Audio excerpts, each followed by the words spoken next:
Sveicināti! Studijā Inga Zelča, un atkal mēs tiekamies Zaļais dialogs un pārmaiņas Latgalē.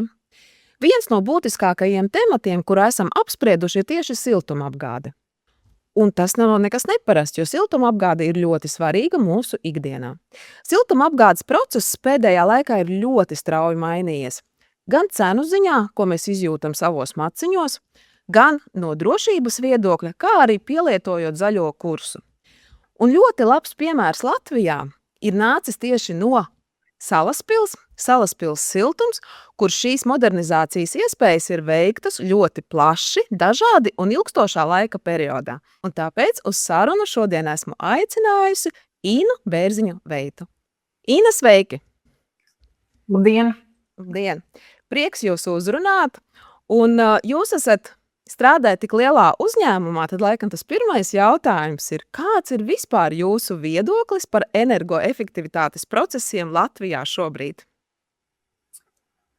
Es varbūt sākušu ar to siltumapgādi, kur jūs minējāt, ka viņa ir svarīga. Es laikam teikšu, ka viņa ir ļoti svarīga, jo mēs paskatāmies uz kopējo enerģijas patēriņu, tad cilvēks siltumenerģiju patērē 3 reizes vairāk nekā elektroenerģija.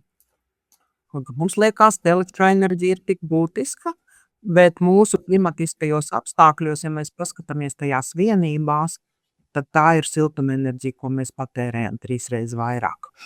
Un, protams, tas ir ļoti, ļoti būtiski to zaļināt, padarīt efektīvāku un tā, lai viņa ir gan lētāka patērētājiem, gan arī zaļāka videi un mūsu valstī.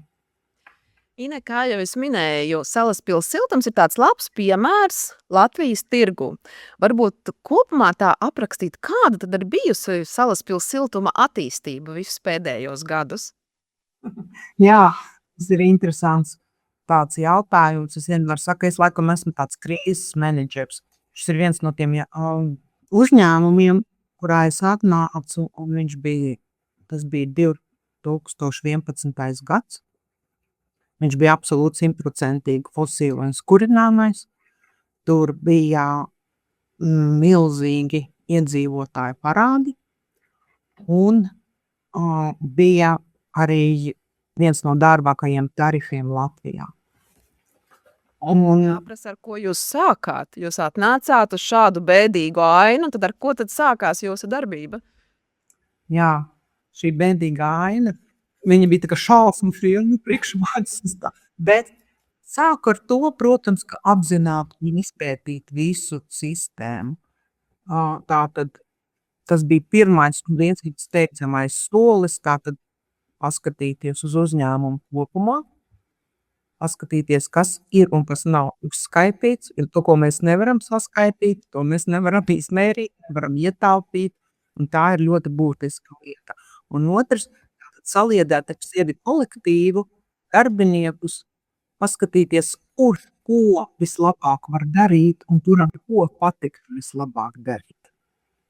Nu, tad kāds bija tas pirmais modernizācijas solis? Tieši modernizācijā vai tādās izmaiņās? Jūs apskatījāties, novērtējāt situāciju, sapratāt, ko kurš var darīt, bet kāds bija tas pirmais reālais solis, kas tika veikts? Pirmais reālais solis bija tas, ka mēs uzlikām uzskaiti. Katrā mājā mēs uzlikām uzskaitu, un mēs vieni no pirmajiem uztaisījām attālinātu datu nolasīšanas sistēmu 12. gadā. Mums viss bija online. Un mēs arī kļuvām ļoti caurspīdīgi priekš saviem patērētājiem. Lai cilvēki redz, mums var redzēt arī mājaslapā, ka no 12. gada katra māja var redzēt savu patēriņu. Un viņi paskatīsies gan vēstures, gan šobrīd. Tas nozīmē to, ka pirmām kārtām katrs apsaimniekotājs ik pēc 20 minūtēm redz patēriņu. Otrām kārtām mēs redzam, kā māja patērē un varam iejaukties un piedāvāt, kā vajadzētu labāk. Bet kas bija tas grūtākais tehniski šo visu sakārtot vai tomēr pārliecināt esošo komandu vispār veikt izmaiņas? Bija gan tā, gan tā. Sākumā bija tāda nesapratne, jau gadiem ilgi cilvēki bija strādājuši savādāk, bet es esmu no tiem, kas spēja aizraut un diezgan ātri es arī aizrauju savu komandu, un šobrīd es nevaru iedomāties darbu bez tam. Pirmkārtām viņa palikusi neliela, mums no tuvu pie 70 cilvēkiem strādā šobrīd, mēs esam 20, un diezgan ātri mēs kādā mazākā sastāvā bijām. Un tad, kad tu pastāsti, ko tu gribi darīt, tur parāda to savu redzējumu. Es atceros, kad vienā no pirmajām sapulcēm, un mēs to darām regulāri, katru pirmdienu, es teicu, mans uzdevums ir tāds, ka jūs pēc 3-4 gadiem leposieties ar savu uzņēmumu. Uz mani skatījās tā kā uz tādu jocīgu, ko tas nozīmē siltumapkārt monopolists. Kāds lepnums? Un tas bija tā. Otrs bija radīt tādu uzticamību iedzīvotājiem. Jo sākumā bija šausmīga pretestība.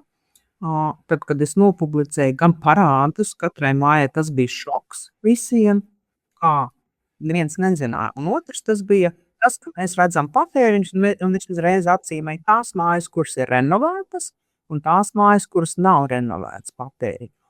Un es ļoti daudz rakstīju mītus, gan mājaslapā, gan avīzē, stāstot par to, ko viņi var redzēt mūsu mājaslapā. Viņi redz patēriņu, viņi var redz tarifu, viņi var sareizināt, un viņi apmēram iedomājas. Viņi paskatās, blakus mājai patēriņš ir 2 reizes mazāk nekā mums. Pēc tur atzīmēts zaļš, tas nozīmē, ka viņi ir renovēti. Tā, tomēr tam ir jēga.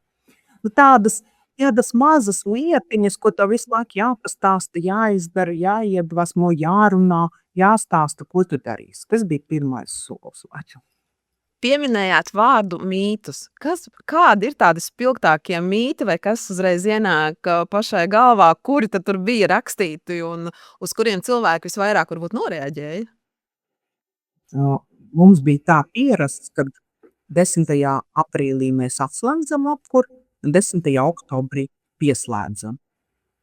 Un tas bija viens no mītiem, mēs neatslēdzam, nepieslēdzam, un kad to māja lems, kā un kurā brīdī, kad ir augsts, mēs arī iemācījām iedzīvotājs, principā var neatslēgt visu gadu, un ja pēkšņi kaut kur pjāņiem baigais drēgrums un mitrums, viņiem paliek siltāk, bet to nejūt, jo ir automātiskie siltummezgli. Tas bija viens no nākamajiem suņiem, ka mēs uzlikām automātiskos siltummezglus, kas regulē to apkuras temperatūru atkarībā no tā, kāds ārā ir laiks. Un tad māja izvēlas. Naktī vēsāk, pa dienu siltāk, un mēs palīdzējām ieregulēt tos siltummezglus, un pateicoties tam arī patēriņš nokritās vēl papildus uz 10% katrai mājai. Tas bija viens mīts. Tātad tas, ka nav tā, ka mēs pieslēdzam un atslēdzam. Otrs, man liekas, kāds svarīgs mīts, kāds domāja, radiators nesilti, baimīgs ir siltums. Un tātad mēs. Bet tad mēs skaidri stāstījām, par ko atbild paši iedzīvotāji ar savu pārvaldnieku un par ko atbildam dienas. Un ko mēs darām, kas viņiem būtu jādara un kas būtu jāprasa no savu apsaimniekotāju.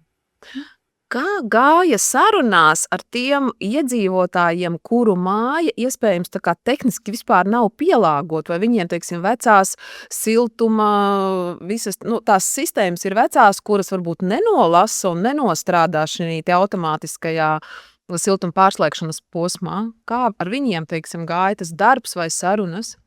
Tas bija ilgstošs, diezgan smags darbs, bet mums arī ļoti laba sadarbība ar pašvaldību. Tas, kas ir būtiski, kad mums kā pašvaldības uzņēmumam ir laba sadarbība un izpratne no pašvaldības puses, kur mēs arī visu laiku stāstījām deputātiem. Un tā būtība ir tāda, ka mēs visu laiku salīdzinām ar tiem, kam ir un kam nav. Otrs, ko izdarīja pašvaldība, viņi uzlika mums par pienākumu palīdzēt iedzīvotājiem renovēt ēkas. Ko tas nozīmē?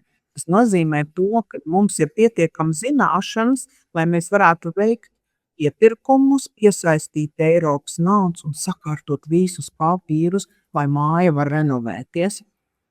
un mēs esam norenovējuši, tūlīt pateikšu, 9 mājas, nevis fiziski, bet tieši ar papīra palīdzību. Un tā ir milzīga palīdzība, ko mēs esam izdarījuši, un ļoti novērtēt to.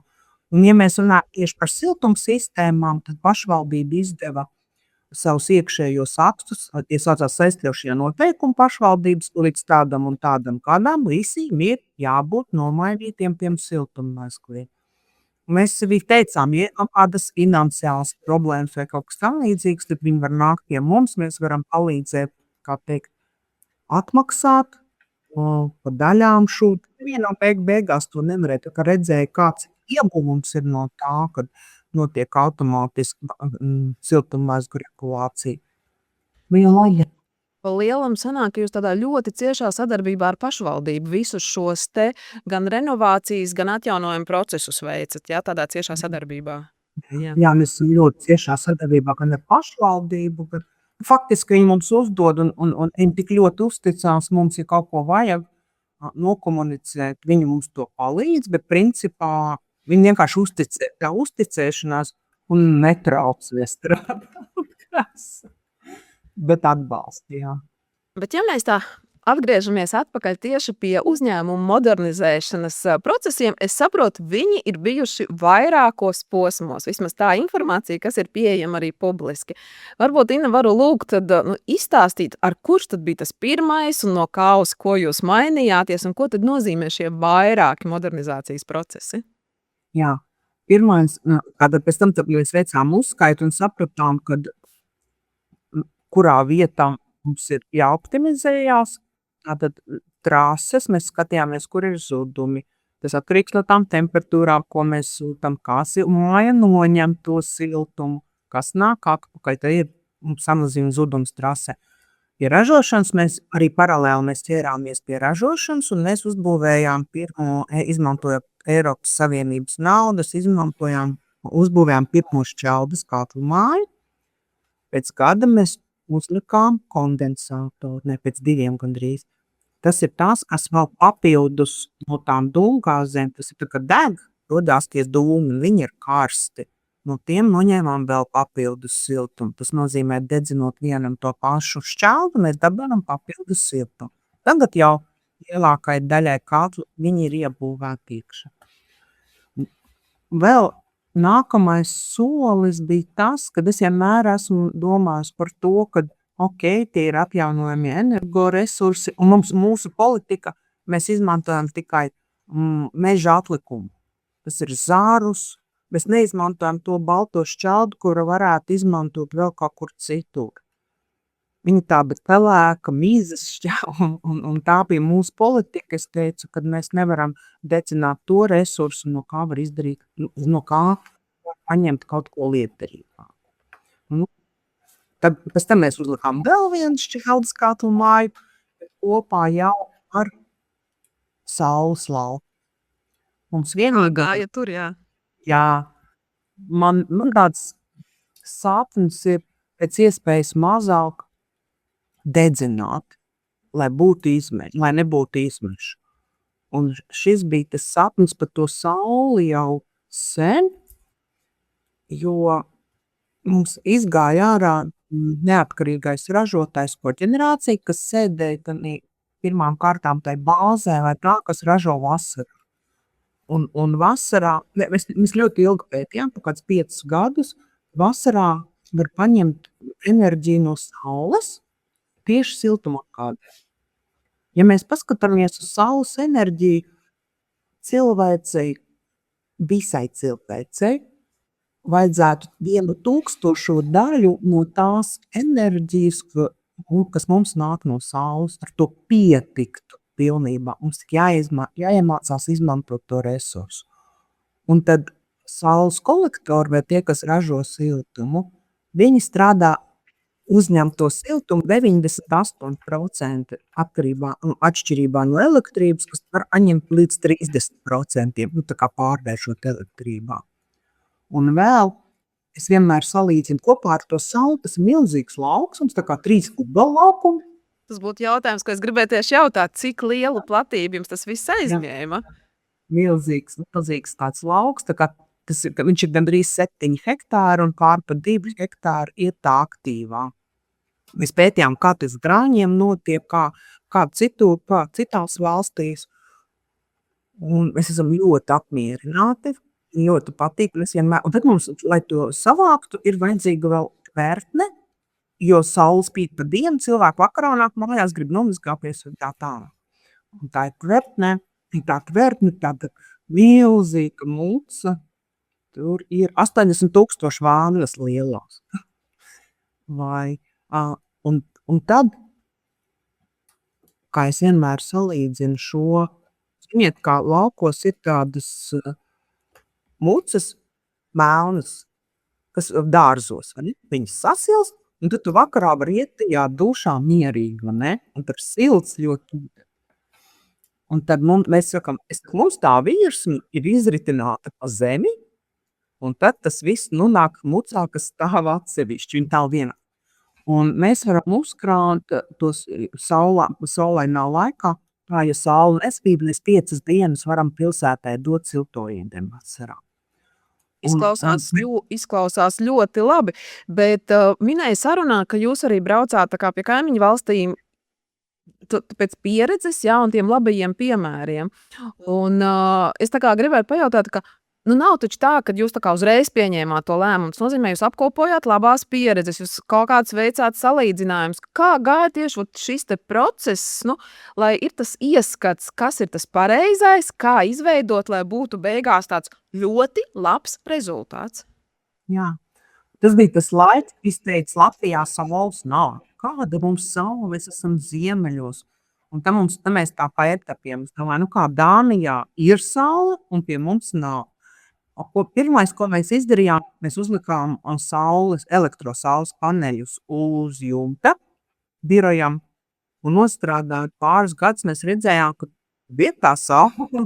Tad mēs varējām veikt tos aprēķinus un salīdzinot ar Dāniju, mums ir tieši tikpat, pat nedaudz vairāk tās saulainās dienas atkarībā, kur tai Dānija atrodas.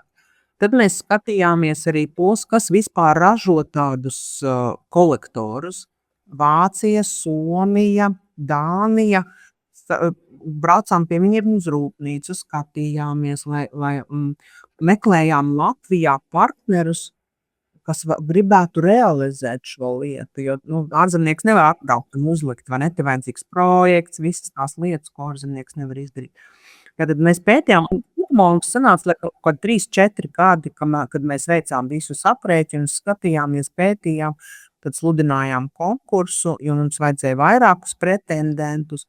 Mēs arī zinājām, vēlējāmies no kaut kādiem 6, mēs 3 zinājām, ka noteikti ir tie, ar ko mēs gribētu strādāt, kuriem ir liela pieredze jau starptautiskajā tirgu. Jā, un vinnēja Dāņi. Tā kā jā. Tas ir tāds pārdomāt process ļoti, jā, jo tas ir galvenais, ko gribās arī parādīt, ka iespējams nevajag tik ātri un sasteigt, bet lai viņš nedaudz ir garāks, bet pārdomāts, lai ir tas rezultāts. Un tad uzreiz gribas pajautāt, vai sajūta to rezultātu arī iedzīvotāji, es domāju, tā kā rēķinu ziņā un to, ko viņi ikdienā pēc tam lietojot, kad jau šis viss process bija aizgājis un saules baterijas jau strādāja. Es gribētu teikt, ka tarifu pazemināšana mums notika ļoti pakāpeniski. Un pateikt tā, ka mums baigi zemi tarifi, laikam ne, bet mēs esam vienmēr kaut kur tajā lejas galā tiem tarifiem kaut kādi 9, 10, jo es vienmēr saku tiem, kam ir visdārgākais, kaut kas no kārtībā, un tiem, kam ir vislētākais, arī kaut kas no kārtībā. Ja? Tur ir politiskais spiediens, vai tur ir neizdarība, kaut kā tā. Un es esmu iestāstījuši saviem iedzīvotājiem, ka mēs esam stabili. Jo tieši diversificējoties, ka tev ir vairāki avoti, tu vari noturot to cenu. Un, piemēram, kad iestājās 22. gadā energo krīze un gāze uzgāja augšā un daudziem bija tarifs pāri 100, mums viņš bija gandrīz tāds pats kā pirms tam. Jo mēs varējām, mums daļa bija ar sauli, mums bija šķelda, mums vēl joprojām pašus pīķus sēdz gāze, jo tas ir visefektīvāk šobrīd, un arī paliks droši vien kaut kāds kurināmais, jo tas ir tikai dažas, šogad tā nebija, dažas dienas augstajā ziemā, jā, kad tev vajag to piekurināt, kad ir -20 pāri.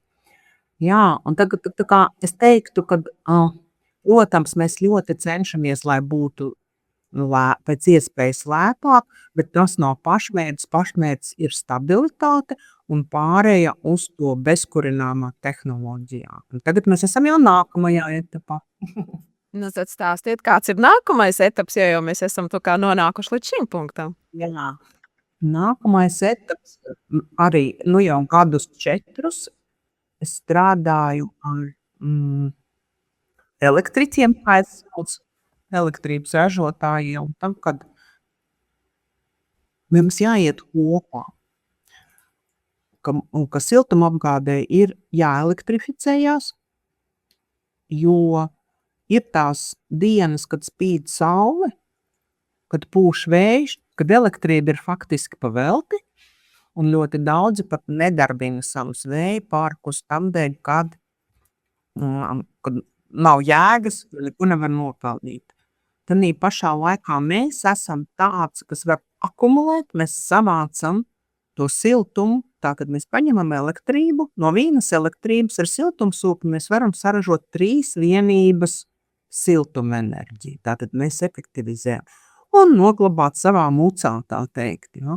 Kaut ko dot uzreiz iedzīvotājiem un kaut ko noglabāt mucā, un kas tā kā palielina visu to bezkurināmo enerģiju, kas ir Latvijā. Tātad, ja elektrība iet kopā ar siltumenerģiju, tad tas faktiski visu mūsu valsti zaļina. Tā teikt. Un tas ir tas nākamais solis, pie kā mēs strādājām.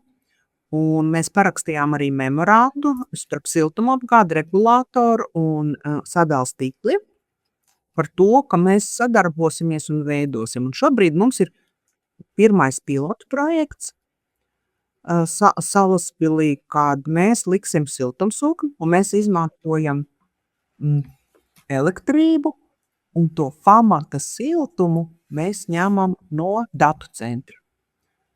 Mēs saprām tā, ka pāri ceļam TET būvē datu centru. Viņi taisījās būvēt datu centru, es to zināju, un viņi meklēja vairākas vietas. Un es teicu, ka tad pēc dažiem gadiem viņiem būs savs siltums, jo viņi patērē enerģiju, un visa tā enerģija pārsvarā aiziet, darbinot tos dators, lai viņus atdzesētu.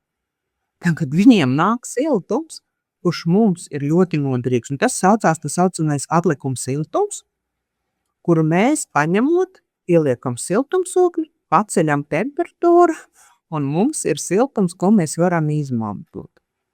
Un tad man ir tā mīļš stāsts par šo. Tad noteikti stāstiet.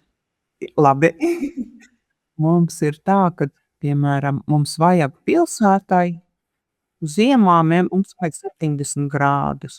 Vasarā tie ir 60 grādi, kas iet sistēmā. Un no datu centra mums nāk 22 grādi. Un tu biji, kāpēc? Priekš mums tas ir vajadzīgs, ja?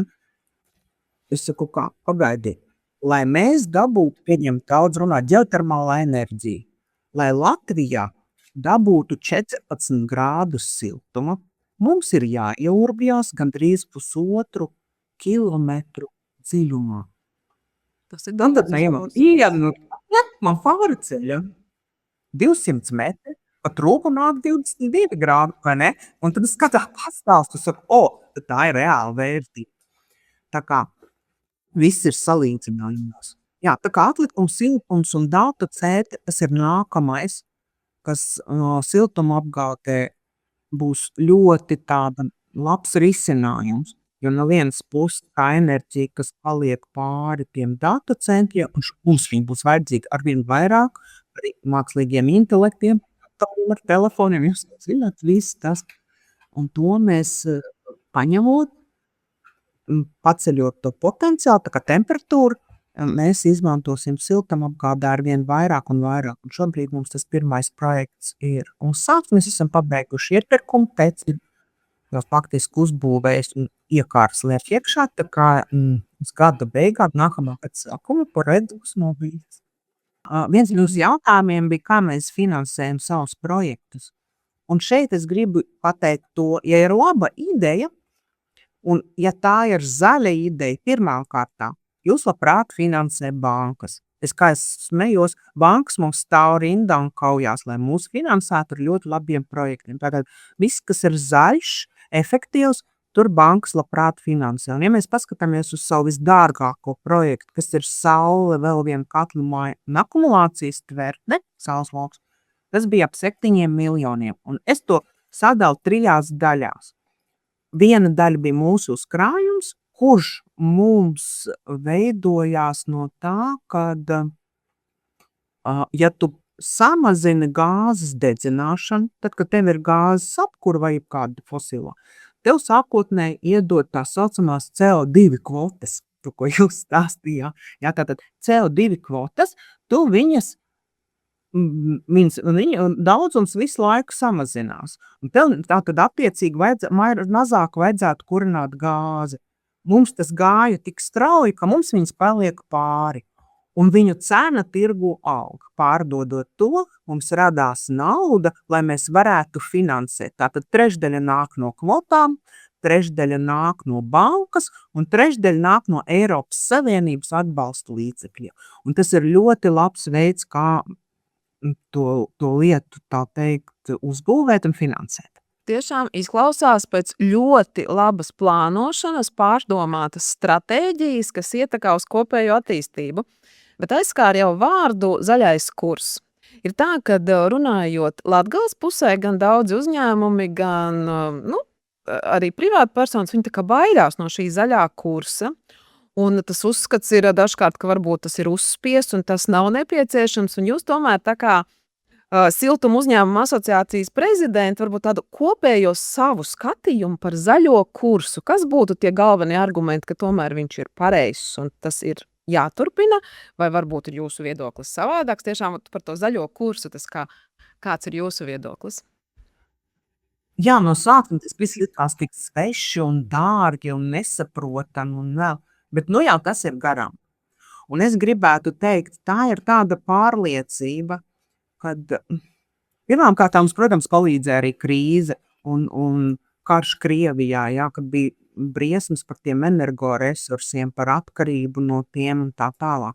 Bet no otras puses, kad tu redzi, ka kaut kas paliek zemē mētājās nevajadzīgs, ka tu viņu var efektīvi paņemt un izmantot, ka saules tīk, tu var ražot siltumu. Starp citu, mēs pēc gada uzlikām arī klāt šim lokam elektropaneļus, jo tad, kad saule spīd, tajos paneļos rodās siltums, un viņus vienīgais, kas ir vajadzīgs, ir elektrība, kas viņus aizsūtnē.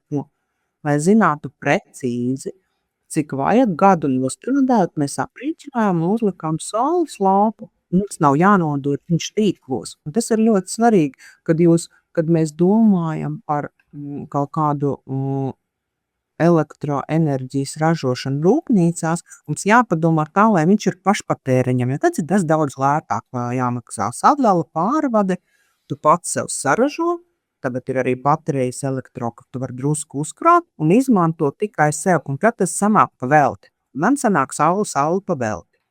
Nākamais, tā kā es teicu, mēs izmantojam to, kas kaut kur paliek enerģija neizmantot. Šī gadījumā tas būs arī, pieņemsim, tie paši zari, miza un tā, kur neko vairs nevar saražot, mēs no viņiem veidojam siltumu.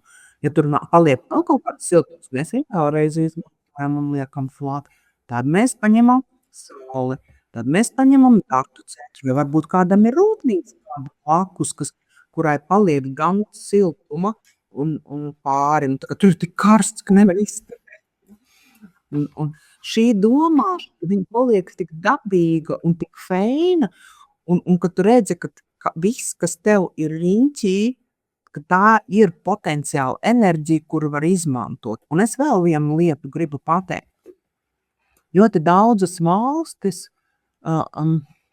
sapņo un apbrīno par to, ka mums ir centralizētā siltumapgāde.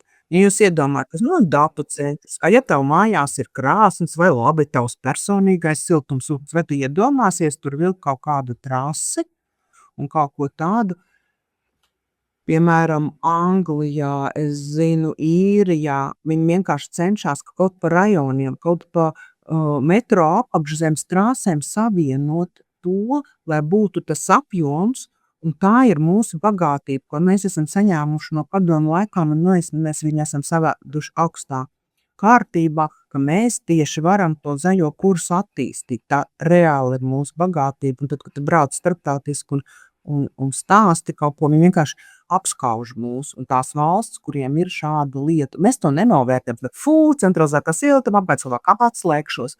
Nē, tā ir vislētākā, tā ir visefektīvākā, un tā spēj diversificēties. Papildus tikai gribās vēl pateikt vārdu, kā ir ar drošību. Un kā šobrīd vērtēt, kāda tad ir tā enerģētikas drošība Latvijā? Viss jau ir kārtībā, vai liekas, ka vēl tomēr ir lietas, kas būtu jāuzlabo drošības tieši jomā? Nekad nav tā, kad nevar uzlabot, vai ne? Vienmēr var kaut ko uzlabot, bet mēs visu laiku par to domājam. Pirmkārt, ja tu esi diversificēs, to vairāk avoti, tad tā jau ir drošība. Otrām kārtām, tas, ka tu esi tā kā optimizējis gan to patēriņu, gan to ražošanu, tātad tev vajag mazāk resursus, tā arī jau ir drošība. Šobrīd ir tas ļoti arī svarīgi tā, ka mēs skatāmies, kad kādā veidā mēs izstrādājam visādus riska situācijas un kas, par ko un kā mums aizvietos šīs lietas. Tā kā es domāju, ka mēs tam vienmēr vēl un vēl drošāk, bet īstenībā tas ir pats, teiksim, katru dienu mēs paliekam ar vien stabilāk. Izklausās ļoti labi. Bet ja tagad būtu jāpasaka, kas ir tās lietas, ko citas pašvaldības vai citu pašvaldību siltumapgādes uzņēmumi varētu tieši paņemt vai mācīties no Salaspils siltuma? Tā kā sevi tagad varētu paslavēt un teikt, ka šo mēs varētu iemācīt jums arī pārējiem. Tas jau notiek īstenībā. Mēs esam ļoti atvērts uzņēmums. Tā kā es jau daudzus gadus darbojos arī siltumapgādes asociācijā. Mūsu asociācijā ir 90% visi siltumenerģijas ražotāji. Mēs satiekamies reizi mēnesī. Mēs braucam no vienas pilsētas uz otru. Mums satiekās finansisti, tehniskie un vadītāji, tā teikt, politikas veidotāji. Un mēs arī bijām Daugavpilī. Pagājuši gadu tehniskie bija Daugavpilī pie jums. Ļoti priecīgi arī apskatījās jūsu pilsētu. Vienmēr kādam no otra ir ko pamācīties. Un tas jau mums ir iegājies tā kā ieradums vai pats, kas sev saprotams. Mēs dalamies pieredzi, mēs neesam konkurenti. Mēs esam katrs, kas kaut ko jaunu uzzinājis, iemācījies, viņš stāsta, un otrs uzreiz var pārņemt. Un tad, kad pieņemsim, mēs esam savaduši tehniskos kopā savā starpā, un viņi profesionāļi, viņiem ir cita valoda, un ja kaut kas viņiem ir kāda problēma, viņš zina, ka viņš var pazvanīt kolēģim, un kopā viņi atrisina. Tā kā principā tas jau notiek, man nekas kaut kā jāpārceļ vai kā, un katram ir, katrai vietai ir sava specifika, un viņiem ir kaut kas labāks, bet viņiem ir iespēja izvērtēt, mēs esam apvērti uz visu datu iedošanu un tā tālāk. Tā kā. Bieži vien ir tā, ka šīs tehniskās profesijas saista ar vīriešiem. Šobrīd, klausoties jūsu deksmi, redzot, kā jūs par to runājat, kas ir tas, kas jūs aizrauj tieši darboties šajā jomā? Jo šajā sarunā to nevar nepamanīt, kāda ir jūsu deksme, ar kādu interesi jūs to stāstat, un pilnīgi jūs man sajūt, ka jūs katru to stāstu pilnīgi vizualizējat. Tāpēc, kas ir tā jūsu personīgā deksme, kas liek darboties un iet uz priekšu tieši šajā jomā? Pirmām kārtām, tāpēc, ka šeit ir ļoti liels potenciāls un visu laiku kaut kas jauns notiek. Un otrs, kas man iedvesmo, tie ir cilvēki. Tie ir cilvēki, ar kuriem es strādāju gan savā uzņēmumā, gan arī asociācijā. Un es esmu tas dzinulis, kas visus vienmēr iedvesmo. Tagad mēs brauksim mācīties uz turieni, mums jāizbrauc, tikko mēs bijām Somijā, ļoti interesanta pieredze, viņi ir milzīgi soli pa šitiem dažiem gadiem mums izdarījuši. Tad mēs regulāri braucam uz Dāniju, tad mums Kanādā izsāk, visas vēstniecības mūs pazīst, un tas ir tās, kas, kad es saku tā, visu uz priekšu, un visi zina, kad es esmu tā trakā, kas izmēģinās, uztaisīs, ļoti daudz neticēja sākumā un noliedz. Es saku tā, es stāstu ne tikai par veiksmēm, bet arī par neveiksmēm. Par sauli vienkārši, es teicu, to ar savu sauli, kas tev tur būs? Kad viņa atmaksāsies? Es saku, visi atmaksā, visi ir aprēķinā. Un es katru gadu septembrī asociācijas sēdes notiek pie manis. Un tad es arī rādu, vot šogad bija šitā, pagājuši gadu šitā, tas tāpēc, ka šitas, tāpēc, ka tas, tagad mēs daram savādāk, tāpēc, ka šitā darīt nevajag. Un tas ir tas, kas man, pirmām kārtām cilvēki notic, kolēģi notic, kolēģi redz, viņi brauc un mācās, un tas ir tas, kas man ļoti patīk, ka es visu laiku gribu kaut ko jaunu.